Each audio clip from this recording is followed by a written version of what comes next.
¿Alguna vez has sentido que hay algo más en las páginas de la Biblia? Profundiza con nosotros en cada episodio. Exploramos historias, revelaciones y lecciones prácticas que transforman tu vida. Estás escuchando Algo Más en la Biblia. Comenzamos. Cuando pensamos en los antiguos relatos sobre la creación del mundo, pues el instinto nos lleva a imaginar una especie de película de acción cósmica. Sí, totalmente. O sea, si analizamos la mitología clásica o la del Medio Oriente antiguo, encontramos narrativas donde los dioses pelean a muerte, ¿verdad? Ajá, es un campo de batalla. Exacto. Hay sangre, hay vísceras, hay monstruos marinos gigantes siendo descuartizados, literalmente descuartizados, ¿sí? Para usar sus partes en la construcción física del universo. Es violento, es ruidoso, el caos es, digamos, el enemigo a vencer. Y la creación misma es vista como, no sé, como un trofeo de guerra ensangrentado. Claro. Y hay que entender que el antiguo cercano oriente estaba, pues, dominado por estas cosmogonías. La gente común vivía aterrorizada, o sea, creyendo que su existencia dependía de que los dioses mantuvieran a raya a las fuerzas del caos. Porque siempre podían volver. Exactamente. Esas fuerzas siempre amenazaban con regresar y devorarlo todo.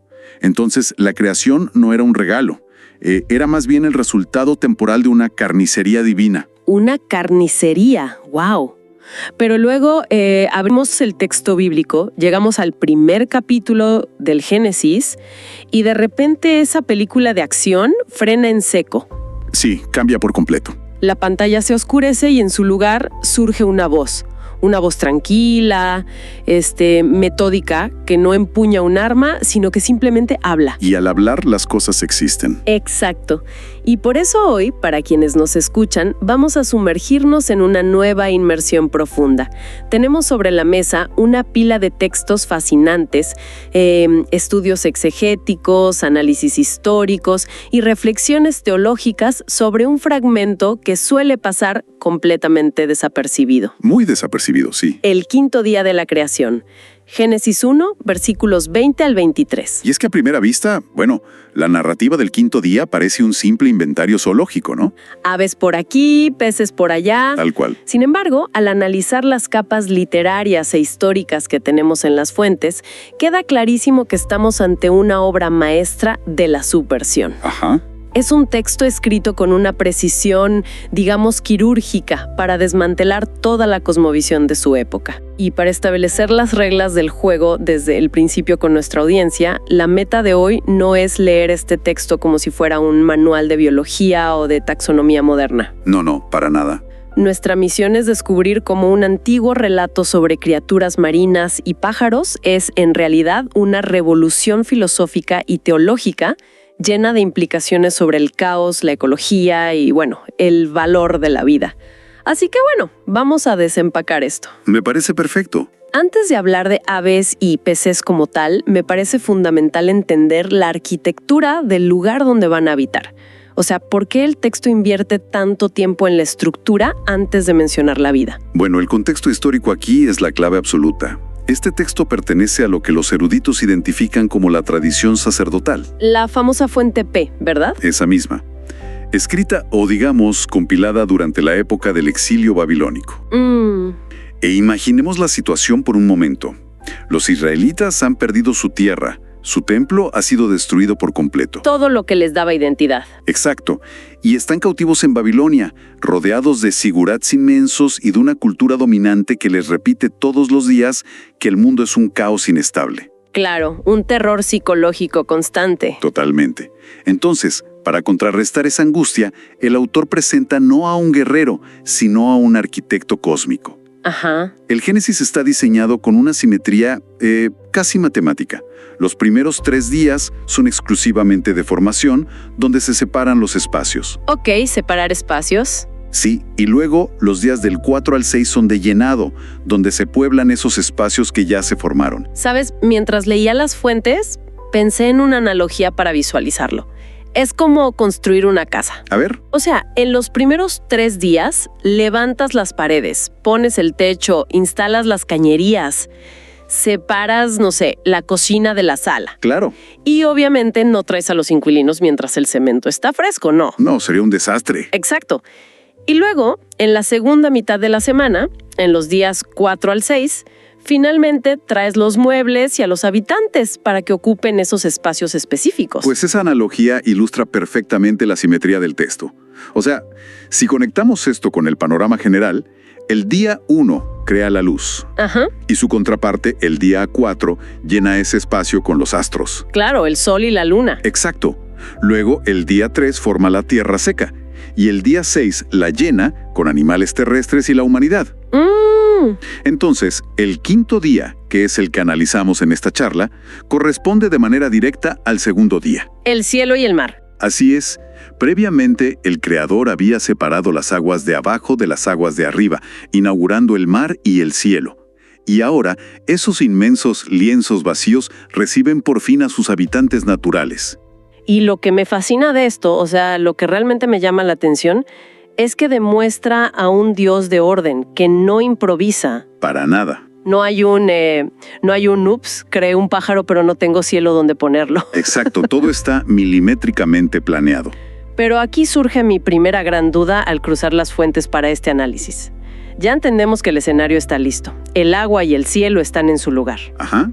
Sin embargo, el lenguaje que usa el texto para describir la aparición de los animales es rarísimo. Sí, bastante peculiar. O sea, dice algo como que las aguas se colmen de formas de vida o que produzcan. Suena casi a una ebullición, ¿no? Es que, mira, las traducciones tradicionales suelen ser demasiado tímidas con el verbo hebreo original. Demasiado tímidas. Sí, el verbo es sheresh, y no denota simplemente una, digamos, aparición ordenada de peces nadando en fila india. Claro, no es un acuario de dentista. No, para nada. Representa un movimiento pululante, un enjambre, una efervescencia abrumadora.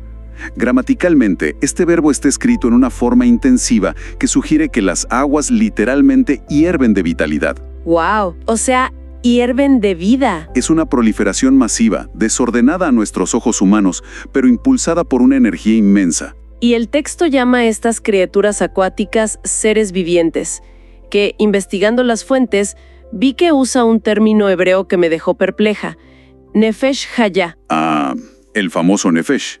Sí. Porque, a ver, siempre nos han enseñado, o al menos eso permea en la cultura popular occidental, que el alma es como una chispa espiritual exclusiva de los humanos. Claro, una idea muy de Platón. Muy platónica, exacto.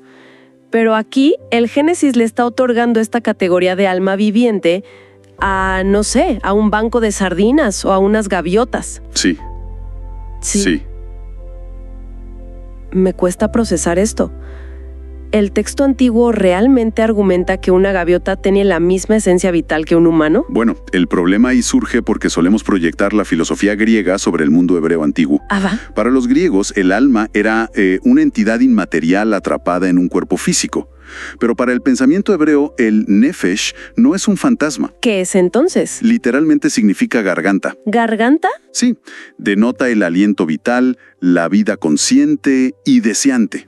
Representa una criatura que respira, que siente hambre, que interactúa activamente con su entorno. O sea, que tiene necesidades. Exacto.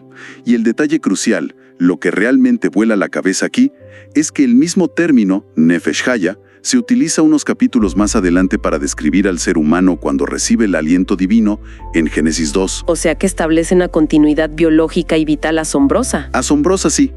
El texto borra esa línea divisoria tan estricta que solemos imaginar. Claro, no somos autómatas rodeados de decorados de cartón. Compartimos el aliento de vida, el nefesh, con el resto de la fauna. Las criaturas del quinto día tienen conciencia y un impulso de vida otorgado por la misma fuente que luego va a animar a la humanidad. Pero espera. Eso me lleva a una contradicción que noté. A ver, dime. El mandato divino dice que las aguas produzcan vida. Ajá. Lo cual, si lo escuchas así, suena a generación espontánea, ¿no? Suena un poco a eso, sí. Suena a que el agua es la que tiene el poder creador, como una versión antigua de evolución autónoma. Pero en la siguiente línea del texto, la narrativa aclara, de golpe. Así que Dios creó. Claro. Entonces, ¿fueron las aguas las que generaron la vida de forma espontánea o fue un acto directo de Dios? Porque parece que se contradice. Es una excelente observación. Esa tensión aparente se resuelve al observar el verbo utilizado en esa aclaración específica. El verbo hebreo bará. ¿Bara? Sí. Es uno de los términos más exclusivos de toda la literatura hebrea antigua. El único sujeto gramatical permitido para este verbo es la deidad. O sea, nadie más puede hacer bara. Nadie. Ni los humanos, ni los ángeles, ni las aguas. Implica la creación de algo radicalmente nuevo. Algo que no depende de las propiedades de la materia que ya existía. Ya entiendo. Entonces, ¿las aguas son? Las aguas son el hábitat ideal. Son el caldo de cultivo perfecto que recibe la orden divina, pero carecen de autonomía creadora. O sea, el océano es la matriz, pero definitivamente no es el arquitecto. Exactamente. La fuente de la vida consciente es únicamente divina. De hecho, si miras todo el capítulo, el autor restringe el uso del verbo bara a momentos de quiebre absoluto. ¿Ah, sí? ¿Dónde más aparece? Lo usa en el versículo 1 para el origen del universo físico.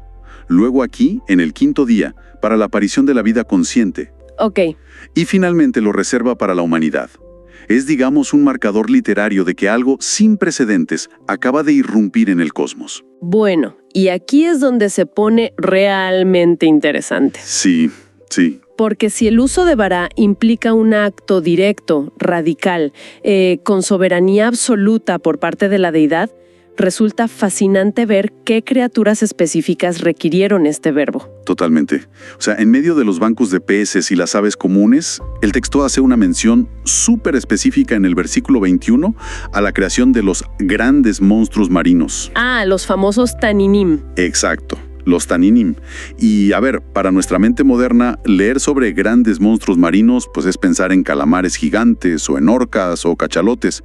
Biología pura y dura. Un documental de la naturaleza. Tal cual. Pero al sumergirnos en el contexto del antiguo Oriente Próximo, como explican las fuentes, mencionar a estos seres era tocar un nervio cultural hipersensible. Sí, estaban pisando terreno político y religioso muy, muy peligroso. ¿Por qué era tan peligroso? Porque era una provocación directa a los imperios dominantes. En la mitología de Babilonia y Ugarit, en textos épicos como el Enuma Elish, que lo mencionamos antes, sí. Exacto. Bueno, ahí criaturas como Tiamat, Yamu o Lotán no eran cetáceos incomprendidos, eran dioses monstruosos. Dioses del caos. Personificaciones del caos absoluto que habitaban en el abismo. Para el mundo antiguo, el mar era lo incontrolable, la oscuridad, la muerte misma. Ajá. Y para que el mundo pudiera existir, el dios creador, como Marduk en Babilonia, tenía que entablar una batalla sangrienta contra Tiamat. Tenía que asesinarla. Tenía que asesinarla, cortarla por la mitad y usar su cadáver para formar el cielo y la tierra. O sea, la existencia humana dependía del esfuerzo del dios por mantener al monstruo muerto. Es brutal. Y en medio de esa cultura del terror, el autor del Génesis hace un movimiento literario increíble. Es una desmitificación radical. Totalmente radical. Es como si alguien hoy escribiera una historia de ciencia ficción y convirtiera al villano más aterrador de la galaxia en una simple mascota de jardín. Me encanta esa analogía. Es una forma de decir, oigan, ese caos al que le temen, esos dioses oscuros del abismo, ni siquiera son un rival para el creador. Aquí no hay batalla. Lo fascinante aquí es precisamente la ausencia de conflicto. Ajá. Elimina de un plumazo el dualismo cósmico. El creador en el relato del Génesis no suda, no empuña espadas, no hay un ápice de esfuerzo físico. Solo habla. Simplemente habla y estos monstruos son creados. Los despoja de toda su divinidad y los subordina por completo. Y el golpe de gracia literario es que una vez creados, el texto afirma que la deidad los observa y los declara buenos. La palabra hebrea todo. ¡Wow! ¿Los monstruos marinos son buenos? Sí. O sea, llamar bueno al epicentro del terror antiguo debió haber causado un shock tremendo en quienes leyeron esto por primera vez en el exilio. Imagínate, les estaba desarticulando todo su miedo patológico al mar. Claro. El texto afirma que no hay maldad intrínseca en el cosmos físico. Lo incomprensible, lo profundo, simplemente opera bajo el diseño pacífico de su autor. Hay un pasaje posterior, de hecho, en los Salmos, que lleva esta ironía muchísimo más allá. Ah, sí. ¿Cuál? Describe al temible Leviatán, el monstruo del caos por excelencia, simplemente jugando y chapoteando en el océano como si fuera una mascota divirtiéndose en una bañera gigante. Es una burla maravillosa a los mitos paganos. Totalmente. Y sabes, esta autoridad pacífica sobre el agua caótica resuena muchísimos siglos después, cuando analizamos el Nuevo Testamento, por ejemplo. Ah, claro, los evangelios. Exacto. El episodio donde Jesús está en la barca en medio de la tormenta, en Marcos 4, cobra otro sentido completamente distinto con este trasfondo. Sí. Los discípulos eran pescadores, conocían el mar y su simbolismo letal. Están aterrados de que el abismo los trague. Pero la respuesta a la tormenta no es un ritual mágico o una batalla. Es una simple orden verbal. Exacto. Calma la tormenta con una palabra. Es el mismo eco de autoridad del quinto día. La quietud impuesta mediante la palabra. Es decir, el caos no tiene voluntad frente a la orden del arquitecto cósmico. Absolutamente. Y bueno, una vez que el miedo al caos queda neutralizado, el texto avanza hacia un evento sin precedentes en la narrativa bíblica. Así es. Y tengo que admitir que hasta que no me metí de lleno en las fuentes para este análisis, jamás me había percatado de esto. Ocurre la primera bendición explícita de toda la Biblia. En el versículo 22. Exacto. Aparece el uso del término hebreo barak, que significa bendecir. La deidad les otorga la capacidad de ser fructíferos, de multiplicarse y de llenar los mares y los cielos. Y es vital subrayar esto. Esta primera transferencia de favor divino no es para los humanos. No. Es para la fauna silvestre. Es para los animales. A ver, pausa aquí. Quiero jugar un poco al abogado del diablo. Adelante, a ver. ¿No corremos el riesgo de leer este texto antiguo con anteojos demasiado modernos? Entiendo por dónde vas. O sea, es muy tentador proyectar nuestras sensibilidades ecológicas del siglo XXI y decir, miren, el Génesis ya hablaba de salvar a las ballenas y proteger el medio ambiente. Claro. ¿Realmente el texto antiguo tenía una intención de exaltar a la naturaleza en sí misma? ¿O simplemente estaban describiendo cómo se poblaban los espacios de caza y pesca para beneficio humano? Es una objeción muy justa, la verdad. Pero la evidencia literaria apoya una intencionalidad genuina de elevar el valor de la naturaleza. Especialmente, otra vez, si lo contrastamos con su entorno histórico. Ok, a ver, explícame eso. En los mitos mesopotámicos contemporáneos, como la epopeya de Atrahasis, la multiplicación y la fertilidad de la creación eran vistos como un problema masivo. ¿Un problema? ¿Por qué? Porque los dioses paganos padecían insomnio. La humanidad y los animales hacían demasiado ruido al multiplicarse y los molestaban. ¿En serio? ¿Les molestaba el ruido? Literalmente el ruido. Y su solución ante esa superpoblación era enviar plagas, sequías o diluvios para diezmar a la población y poder recuperar el silencio. ¡Wow! O sea, la vida rebosante, el ruido biológico, era una plaga para los dioses antiguos. Exactamente al revés de lo que propone el Génesis. Claro. El texto hebreo presenta a un Dios que fomenta activamente la abundancia ecológica. Él ordena la proliferación. Su bendición es, de hecho, una capacitación productiva. Y además lo hace estableciendo límites, ¿no? Porque las fuentes mencionan la frase según su especie. Sí, el término lamineju. Esta frase consolida que la multiplicidad no es un error ni un caos descontrolado. Ajá. Es un orden biológico, una diversidad diseñada y protegida. La naturaleza recibe un mandato de florecer de manera independiente. Y creo que esa independencia es la que rompe con el antropocentrismo extremo con el que solemos leer estas historias hoy en día. Totalmente de acuerdo. Solemos pensar que toda la historia de la creación es como una alfombra roja que se va desenrollando únicamente para la llegada de los humanos en el sexto día. Sí, como si el humano fuera el único protagonista. Tratamos al entorno natural como utilería para nosotros.